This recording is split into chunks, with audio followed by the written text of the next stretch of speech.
Movie शुरू होती है और हमें दिखाया जाता है रे को, जो कि एक कार्गो शिप पर काम करता है। जब वो काम के बाद घर वापस आता है तो वो देखता है कि उसके घर के बाहर उसकी एक्स वाइफ और उसका हस्बैंड डेविड रे का वेट कर रहे होते हैं। रे की अपनी एक्स वाइफ से दो बच्चे हैं, एक 10 साल की बेटी रेचल और एक टीनेज लड़का रॉबी। रे की एक्स वाइफ प्रेग्नेंट है और वो कुछ दिनों के लिए अपने हस्बैंड के साथ अपनी मॉम के घर जाना चाहती है, इसीलिए वो अपने दोनों बच्चों को रे के पास छोड़ने आई है। रे और उसके बेटे रॉबी का रिलेशनशिप कुछ खास अच्छा नहीं है, क्योंकि रे एक जिम्मेदार फादर नहीं है और वो हमेशा अपनी रिस्पॉन्सिबिलिटी से भागता है, और इसीलिए उसकी बीवी ने डेविड से दूसरी शादी कर ली। इवन रॉबी रे को उसके नाम से भी नहीं बुलाता। वहीं अगर हम रे के कैरेक्टर को ऑब्जर्व करें तो वो सच में बहुत ही केयरलेस है और उसे अपने बच्चों से इतना कोई खास लगाव नहीं है। हर कुछ दिन तक तो सभी ठीक चल रहा था। रे अपनी शिफ्ट से लौटकर सो जाता और बच्चे घर पर ही होते थे। एक दिन जब रे सुबह जागता है तो वो लाउंज में जाता है, जहाँ रेचल टीवी देख रही होती है। रे उससे पूछता है कि रॉबी कहाँ है। रेचल कहती है कि वो अभी अभी उसकी कार की कीज लेकर बाहर गया है।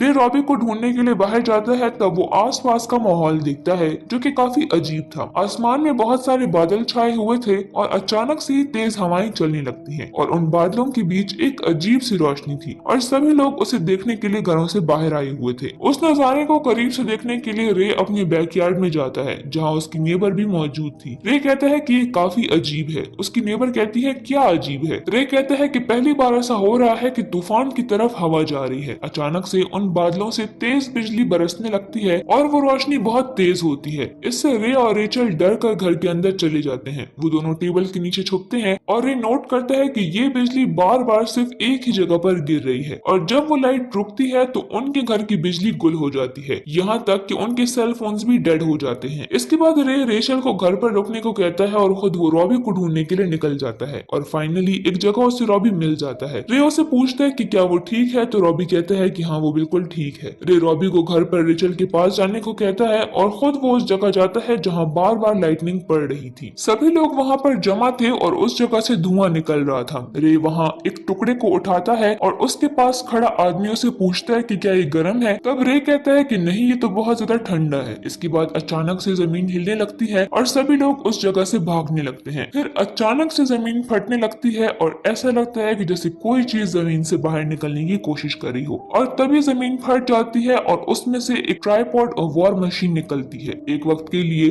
तो सब हैरान होकर वहां रुक जाते हैं और मशीन को देखने लगते हैं। तभी एक सायरन बजता है और वो मशीन सब पर अटैक करने लगती है। वो लोगों पर एक लेजर से अटैक करती है, जिससे सभी लोग राख बनकर उड़ जाते हैं। रे किसी तरह से घर वापस आता है, जहाँ रेचल और रॉबी उससे पूछते हैं कि बाहर क्या हो रहा है। तब रे उन्हें कहता है कि कुछ नहीं, लेकिन उसके चेहरे पर डर जाहिर था। रे कुछ खाने का सामान और गन लेकर अपने बच्चों को लिए वहाँ से निकल जाता है। रे को रास्ते में एक कार दिखती है तो वो जल्दी से जाकर उसमें बैठ जाते हैं, लेकिन तभी रे का दोस्त वहाँ आकर उसे कहता है कि वो कार को छोड़ दे, क्योंकि ये कार उसके कस्टमर की है। मगर रे ऐसा नहीं करना चाहता था। वो अपने दोस्त को समझाने की कोशिश करता है कि बाहर खतरा है और वो भी कार में उनके साथ आकर बैठ जाए, मगर उसका दोस्त नहीं मानता और वो रे से आर्ग्यू करने लगता है, और इतने में ही वो ट्राइपॉड मशीन अपने लेजर से रे के दोस्त को मार देती है और ये देखकर वो तीनों ही बौखला जाते हैं। रे उन्हें काम डाउन करने की कोशिश करता है। रे रेचल से एक पोएम गाने को कहता है ताकि वो कुछ रिलैक्स हो जाए, मगर रेचल बहुत ज्यादा डरी हुई थी। रे अपने बच्चों के साथ अपनी एक्स वाइफ मैरियल के घर जाता है, मगर वहाँ कोई भी नहीं होता, क्योंकि मैरियल अपने हस्बैंड के साथ उसकी मॉम के घर गई हुई थी। खैर वो घर के अंदर चले जाते हैं और सेफ रहने के लिए वो रात को बेसमेंट में सो जाते हैं। रात में उन्हें कुछ आवाजें सुनाई देती हैं और उन्हें ऐसा लगता है कि उनके घर की तरफ कोई आ रहा है। वो आवाज आहिस्ता आहिस्ता बढ़ने लगती है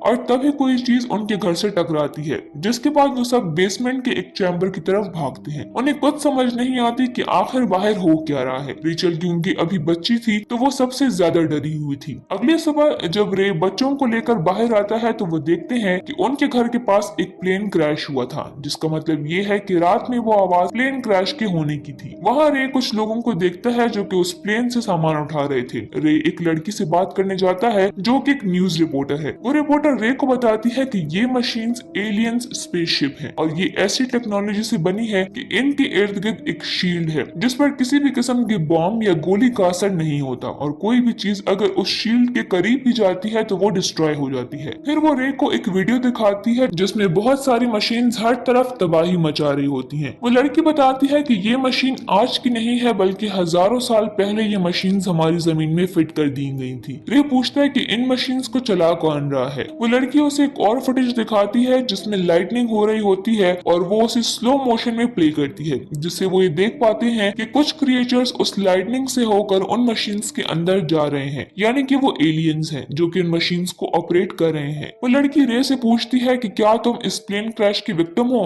तब रे कहता है कि नहीं। वो लड़की कहती है तो फिर तुम मेरे किसी काम के नहीं हो। बाद में रे अपने बच्चों को कार में बिठाकर अपनी एक्स वाइफ के पास जाने के लिए निकल पड़ता है, जो कि बोस्टन में अपनी मॉम के घर है। रास्ते में रेचल कार को रोकने को कहती है क्योंकि उसे वॉशरूम जाना था। तब रे कहता है कि ठीक है, लेकिन कोई भी कार से ज्यादा दूर नहीं जाएगा क्योंकि आसपास काफी ऐसे लोग होंगे जो कि उनसे गाड़ी छीनने की कोशिश करेंगे। लेकिन रेचल उसकी बात नहीं सुनती और वो भागकर एक नदी के पास जाती है जहां बहुत से लोगों की लाशें तैर रही होती हैं। बाद में रे वहां आता है और उसकी आंखों पर हाथ रखकर कहता है कि मैंने तुम्हें कहा था ना कि कार से दूर मत जाना। वो रेचल को फिर से कार के पास ले आता है। वो लोग देखते हैं कि वहां से कई सारी आर्मी के ट्रक्स गुजर रही हैं जो कि उन एलियन से फाइट करने जा रहे थे। रॉबी चिल्लाकर उन्हें रोकने की कोशिश करता है क्योंकि वो भी उन एलियन से फाइट करना चाहता था। रेचल कहती है कि अगर तुम चले जाओगे तो मेरा ख्याल कौन रखेगा, और वो उसके गले रखकर रोने लगती है, जिसके बाद वो सब कार में बैठकर वहां से रवाना होते हैं। कुछ देर के बाद रे थक जाता है तो वो रॉबी को कार चलाने के लिए कहता है और रे की कुछ देर के लिए आंख लग जाती है।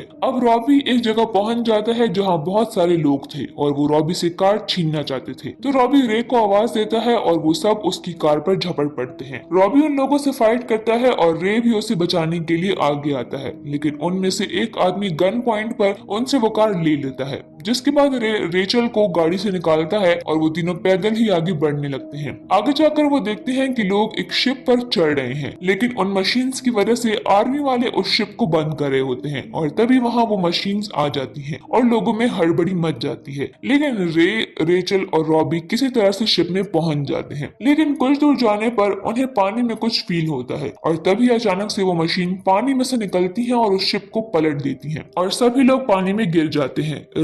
रेचल और रॉबी किसी तरह से स्विम करके किनारे तक पहुंच जाते हैं। जब रे पीछे मुड़कर देखता है तो वो मशीन्स पानी में भी लोगों को मार रही होती हैं और तभी कुछ सोल्जर्स टैंक के साथ उस मशीन पर हमला करते हैं। अब उन सोल्जर्स को देखकर रॉबी भी उनके साथ जाने की जिद करता है और वो उनके साथ चला जाता है। रे उसे समझाने की कोशिश करता है मगर वो कहता है कि मैं छुपना नहीं चाहता, मैं फाइट करना चाहता हूँ, और रे उसे जाने देता है। इसके बाद रे रेचल को लेकर एक सेफ जगह ढूंढने लगता है। तभी उसे रास्ते में एक आदमी मिलता है जो उन दोनों को अपने साथ अपने घर के चैम्बर में ले जाता है। रे रेचल को कुछ देर सोने के लिए कहता है, लेकिन रेचल कहती है कि उसे लोरी सुननी है, मगर रे को लोरी नहीं आती थी। लेकिन फिर बाद में वो उसे लोरी तो नहीं लेकिन बस कुछ सुना देता है। इस मोमेंट पर रे को रियलाइज होता है कि आज तक वो अपने बच्चों को लेकर कितना केयरलेस था। खैर बाद में रे उस आदमी से मिलने जाता है। वो आदमी उसे बताता है कि उसकी फैमिली भी एलियंस की वजह से मारी गई है और वो आदमी अब उनसे बदला लेना चाहता है। वो रे को भी अपने साथ शामिल होने के लिए कहता है, मगर रे कहता है कि फिलहाल वो अपनी बेटी को प्रोटेक्ट करना चाहता है ताकि वो सही सलामत अपनी माँ के पास पहुंच जाए।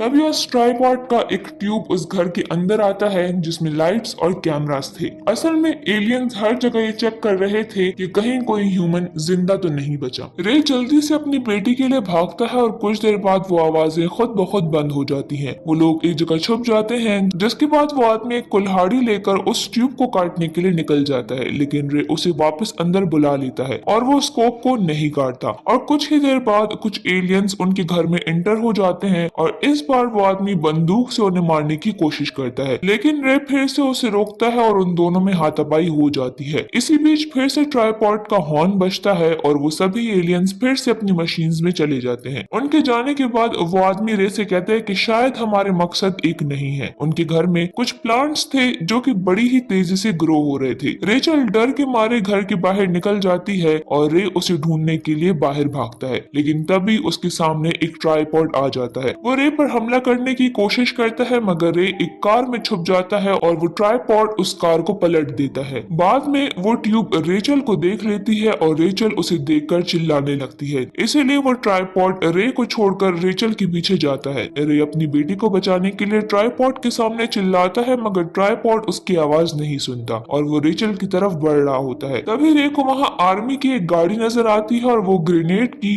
एक पूरी बेल्ट उठा लेता है और वो एक ग्रेनेड ट्राइपॉड की तरफ फेंकता है, जिससे वो ट्राइपॉड फिर से रे की तरफ अट्रैक्ट हो जाता है और वो ट्राइपॉड रे को उठा लेता है और उसे भी उसी टोकरी में डालता है जिसमें उसने थोड़ी देर पहले रेचल को डाला था। यहाँ पर हम देखते हैं कि ये मशीन काफी सारे लोगों को ऐसे ही टोकरियों में डाल रही होती है और वहाँ और भी कई सारे लोग होते हैं। अब एक सकर एक ह्यूमन को खींच लेता है और इस प्रोसेस में वो ह्यूमंस के ब्लड निकालकर अर्थ पर उगे प्लांट्स को फीड करते हैं। कुछ देर बाद वो पाइप फिर से आती है और रेचल की तरफ बढ़ती है, लेकिन रे रेचल को कवर कर लेता है और वो पाइप रे को पकड़ लेती है। जब वो मशीन रे को सक कर रही होती है तो रे उन ग्रेनेड्स को अपने साथ उठा लेता है। वहाँ एक आर्मी ऑफिसर रे का हाथ पकड़कर उसे खींचने लगता है, जिसके बाद कई सारे लोग उसकी मदद के लिए आगे आते हैं। जब रे नीचे गिरता है तो उसके हाथ में बहुत सारे ग्रेनेड्स की पिन्स थी, जिसका मतलब ये था कि रे ने उस मशीन के अंदर वो ग्रेनेड डाल दिए थे। इसके बाद वहाँ ब्लास्ट होता है और वो सारी टोकरियां नीचे गिर जाती हैं और सभी लोग आजाद हो जाते हैं और अगली सुबह वो बोस्टन पहुंचने में कामयाब हो जाते हैं और वहाँ का नजारा कुछ और ही है। सभी लोग नोटिस करते हैं कि उन एलियंस के प्लांट जिनको वो ह्यूमन ब्लड से फीड कर रहे थे वो अब मर रहे हैं। रे उन प्लांट्स से एक बेल तोड़ता है और रेचल उसे पूछती है कि इन्हें क्या हुआ है, तो रे कहता है कि शायद ये मर रहे हैं। इसके अलावा रे नोटिस करता है कि एक ट्राइपॉड एक बिल्डिंग पर गिरा हुआ है। तब रे एक ऑफिसर से पूछता है कि क्या इसे आप लोगों ने गिराया है, तो वो ऑफिसर कहता है कि नहीं, ये मशीन आज सुबह से ही स्ट्रेंज बिहेव कर रही है और ये अपने आप ही गिर गई है। लेकिन उसी वक्त एक और ट्राइपॉड वहां आता है और सभी लोग डर कर वहां से भागने लगते हैं। तभी रे की नजर एक ट्राइपॉड पर जाती है जिस पर कुछ बर्ड्स बैठी हुई थी और उन्हें कुछ भी नहीं हुआ था, जिससे रे समझ जाता है कि उस ट्राइपॉड पर शील्ड नहीं है। रे ऑफिसर्स को कहता है कि उस ट्राइपॉड को देखो, शायद उसके ऊपर शील्ड नहीं है और उस पर अटैक करो,